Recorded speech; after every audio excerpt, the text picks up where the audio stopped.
écoutez, je pense qu'on peut y aller. Donc, bienvenue dans cette salle Fart, et puis surtout merci d'avoir répondu à notre invitation pour cette cérémonie traditionnelle des vœux 2024. Je voudrais tout d'abord accueillir les enfants, une partie du nouveau conseil municipal des jeunes qui a été installé, c'était début novembre. Vous êtes déjà au travail ou pas? Elles ont déjà commencé à travailler. Alors, je les sens un petit peu stressés. C'est vrai que vous n'avez pas forcément l'habitude d'être devant une telle assemblée. Alors, je crois qu'on peut les encourager un petit peu, non?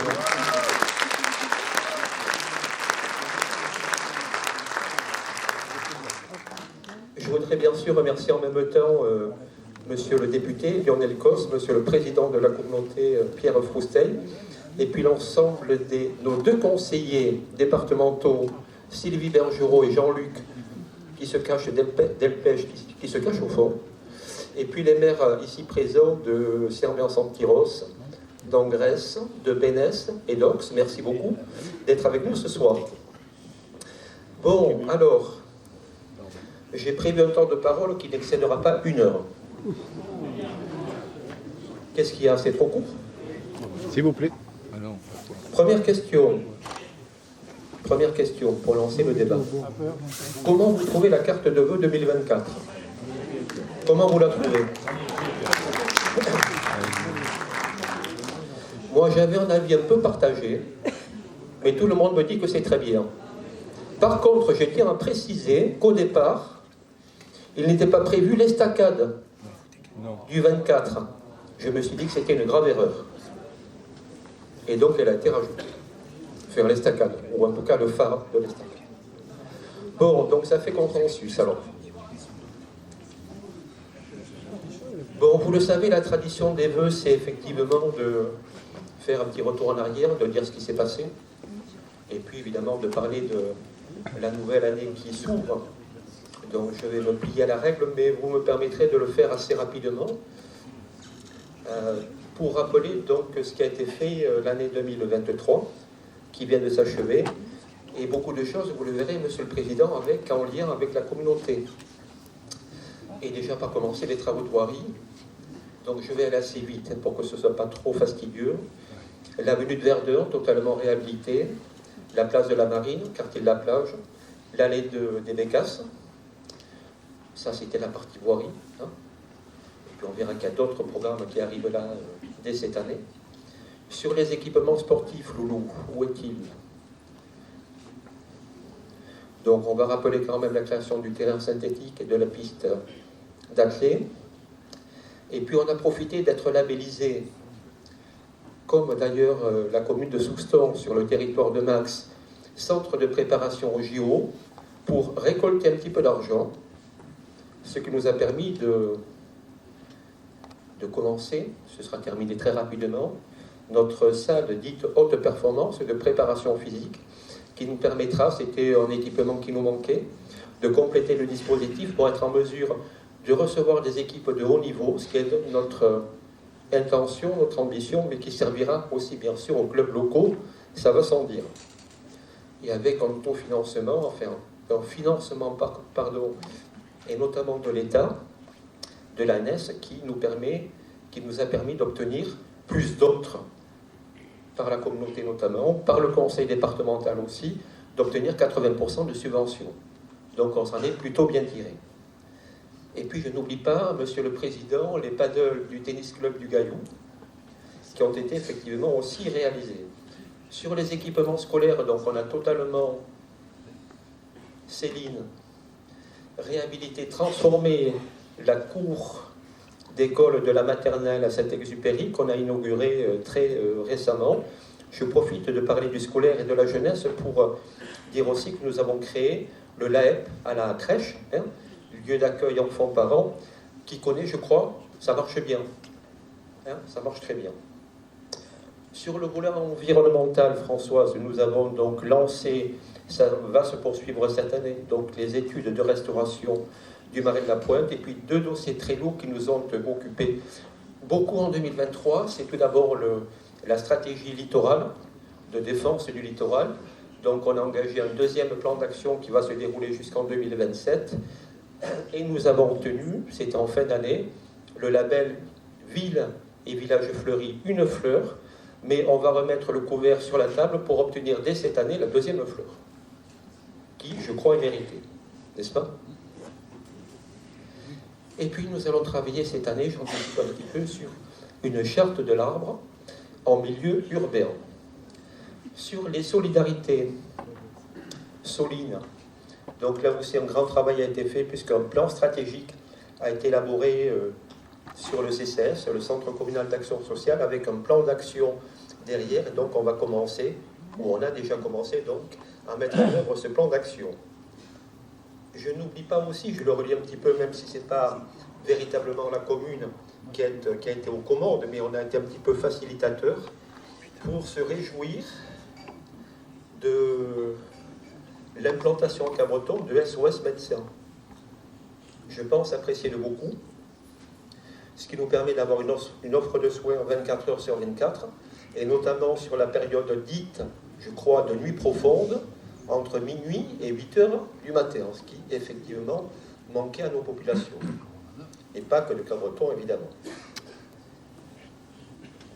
Bon, sur le patrimoine bâti, effectivement, je ne vais pas revenir sur l'inventaire des maisons remarquables qui reste toujours à étoffer. Et puis, bien sûr, tout ça, Étienne, où est-il, Étienne? Sous couvert de participation citoyenne et de concertation citoyenne. Et puis, la création des comités de projet, ça y est, c'est parti. Et puis, je l'ai dit, la création du conseil municipal des jeunes, dont une partie est devant vous. Et puis, bien sûr, je ne peux pas oublier, Monsieur le Président, le gros chantier du port, avec une réflexion très large sur Cabreton, port d'avenir 2030, sans parler, bien sûr, de l'opération de dragage qui a commencé. Et je crois pouvoir dire qu'on est, Monsieur le Président, Monsieur le Vice-président, Loulou, à peu près dans les délais. En espérant que, voilà, les conditions climatiques soient plus favorables, on va dire. Ça n'a pas été forcément facile. Alors, sur 2024 et même 2025, on va avoir 3 gros chantiers que vous connaissez, je pense. Donc, c'est la réhabilitation des salles municipales et puis des espaces Chabas et Boitel, qu'on va totalement réaménager. Ça a commencé pour Chabas et Boitel. J'en profite pour dire aux associations qui utilisent régulièrement ces locaux que bon, on a essayé de trouver une solution, Loulou, le temps des travaux, mais qu'il faut bien que les travaux se fassent. Et donc on essaie de faire en sorte que les choses puissent se passer au mieux pour elles.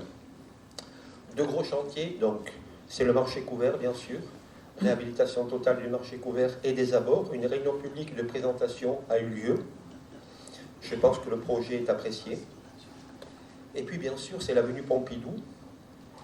Vous avez vu donc les travaux qui ont commencé. Donc il y a 2 phases. La première phase, c'est une phase qui est propre à Max.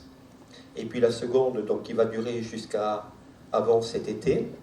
Il y aura bien sûr l'interruption saisonnière. Et puis nous, après, on va prendre le relais pour l'aménagement de cette partie de voirie. Donc il était évident de dire qu'on ne pouvait rien faire tant que le quai, qui n'est pas vraiment en bon état, mais devait être consolidé avant d'entamer les travaux de réaménagement de cet espace-là. Je voulais particulièrement remercier Monsieur le Président pour avoir un petit peu inversé l'ordre des priorités et d'avoir accepté de placer cette opération prioritaire pour nous, ce dont je le remercie. Voilà, donc l'idée effectivement de ce réaménagement, c'est d'avoir moins de place pour les voitures et plus de place pour les piétons et les vélos, pour dire les choses simplement. Et là aussi, on fera une réunion publique de présentation de ce, je crois aussi, beau projet, une fois que les choses seront totalement définies dans le détail. Je reviens vers Max. Vous voyez que Max est très présent dans la vie et dans l'activité des communes, donc sur les travaux de voirie à nouveau. Donc Junca, vous avez vu que c'est en cours. Là aussi, il s'agit de végétaliser et d'enfouir les réseaux. Et puis 2 opérations aussi, Bournès, la jonction Bournès-Junca également, qu'on va retraiter avec la création d'une piste cyclable.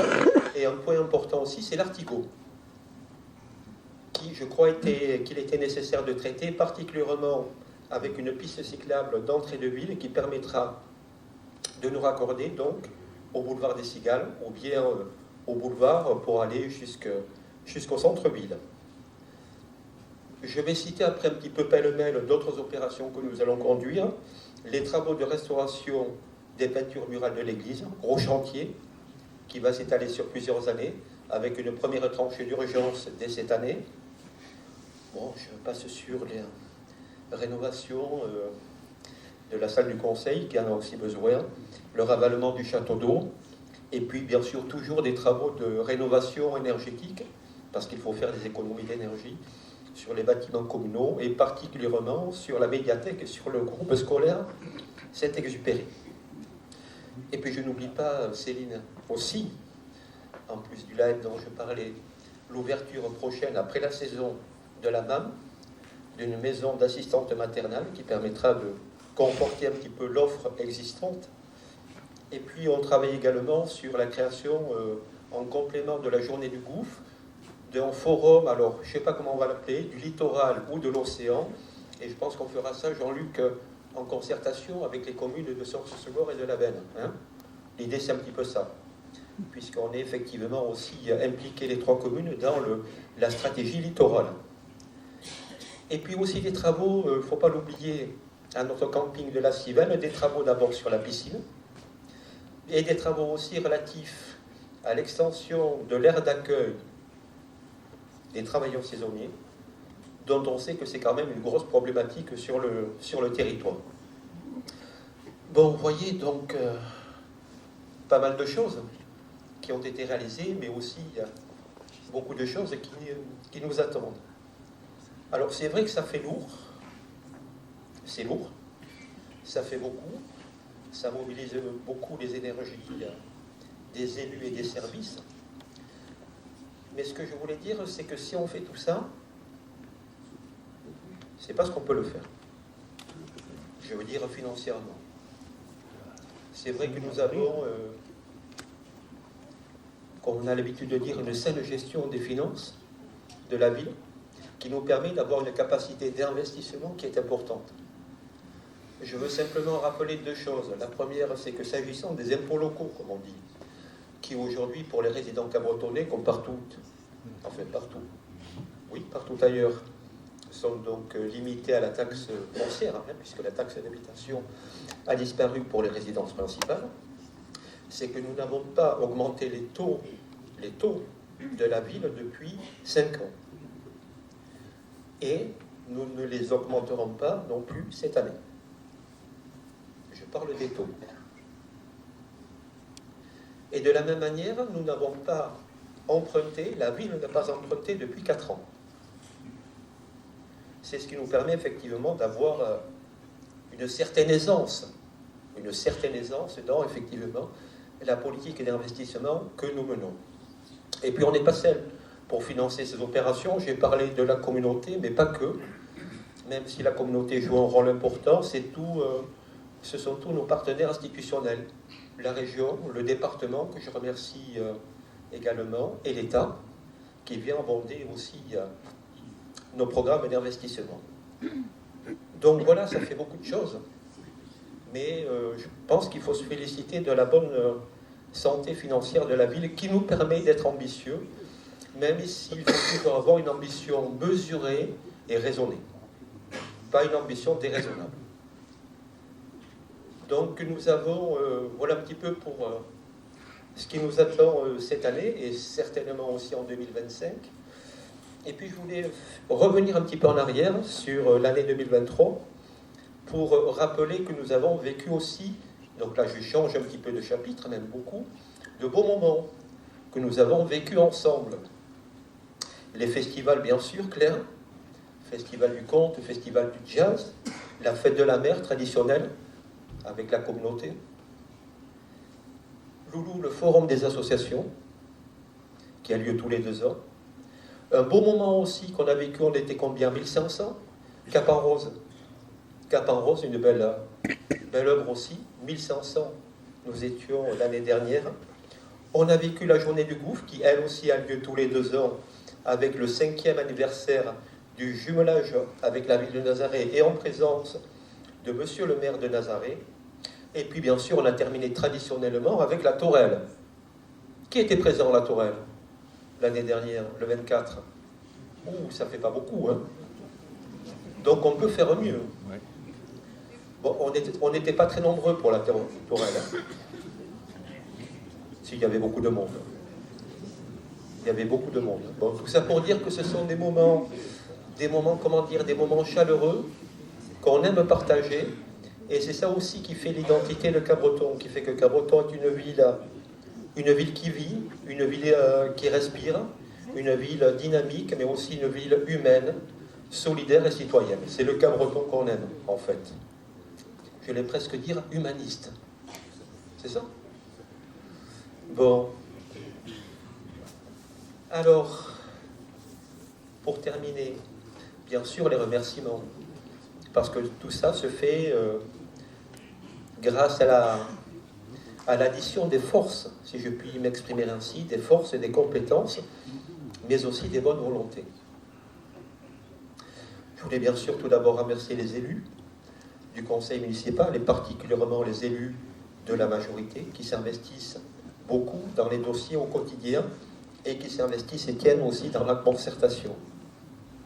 Remercier monsieur le directeur général des services, l'ensemble de l'administration territoriale, l'ensemble des agents, et quand je parle des agents, ce n'est pas uniquement les agents de la ville, mais ce sont eux aussi du CCAS, de notre EHPAD, et je n'oublie pas la régie des campings que j'ai évoquée tout à l'heure.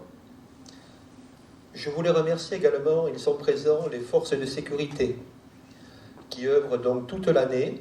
Alors évidemment, la période estivale, c'est la période un petit peu, je dirais, un petit peu haute, mais je sais bien que l'activité elle est soutenue tout au long de l'année. Et donc de remercier bien sûr les gendarmes de la brigade de Cabreton, et au-delà de la communauté de brigades de Cabreton et de Seignos, de remercier bien sûr nos policiers municipaux.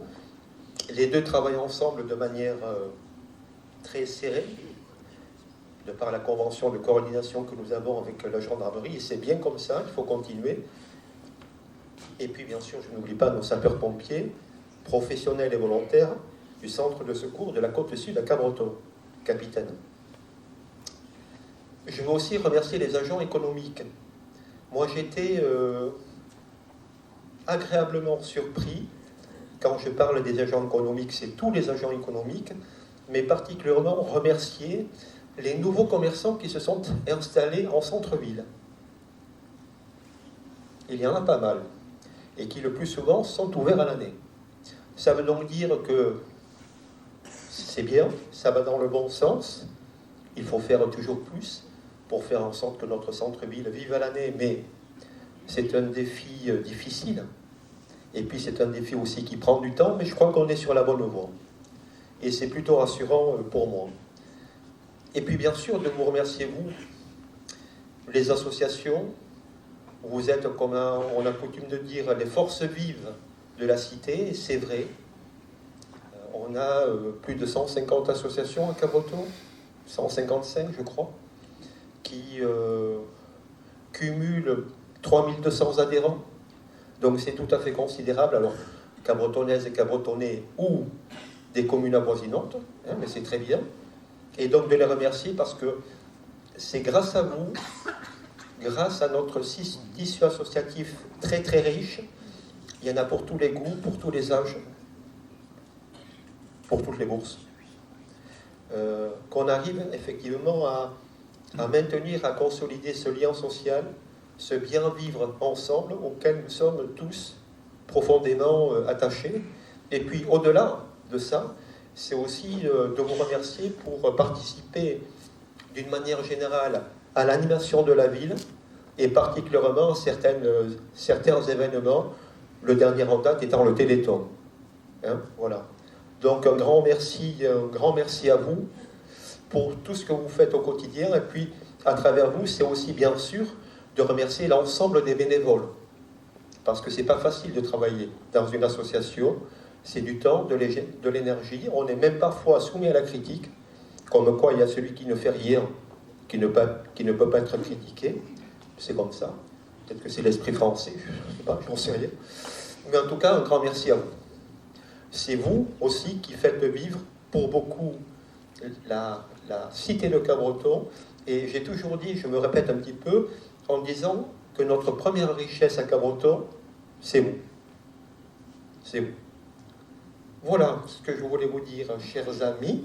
Ça me fait penser que lorsque je parlais des événements qui se sont déroulés en 2023, évidemment, enfin, j'ai oublié de parler, évidemment, du stage du 15 de France à Cabreton pendant 1 mois. Philippe, c'est pas bien. Hein, qui a, pour nous, c'était quelque chose d'exceptionnel, quoi.